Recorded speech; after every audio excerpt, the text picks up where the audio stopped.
nga ang witness sa pangutana ni Senator Ping Lacson. O, tanawa.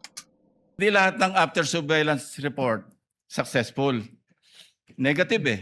Wala nakita. Pero gumastos. Hindi lahat ng intelligence gathering information successful. Kasi negative. Pero may gastos yun. How would you classify that? Evidence of success ba yun o hindi? These are practical questions, ha? Kasi galing ako dyan eh, kaya alam ko yung kalakaran. Opo. That calls for... Yun nga, wala ka security clearance kasi. Kasi naka-bolt lahat yan. Pagka intelligence project, naka-bolt.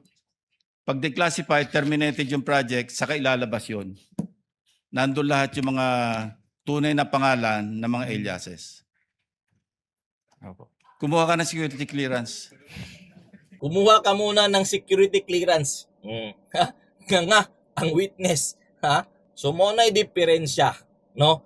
Basta ikaw ra isa ang mag-audit, ang mag-liquidate, di ba? Ug mo na'y diferensya, kung imong kaugalingong interpretation lang ang imong gabasihan. Dapat unta team, di ba? Or naamoy team, di ba? Para mag-gather og information, magsabot, mag-discuss kung unsay pasabot ani, unsay mayong buhaton, kung sakto ba ni o dili. Di ba? Or basin napugos lang gid ka sa imong gibuhat. Kay naay nagsugo.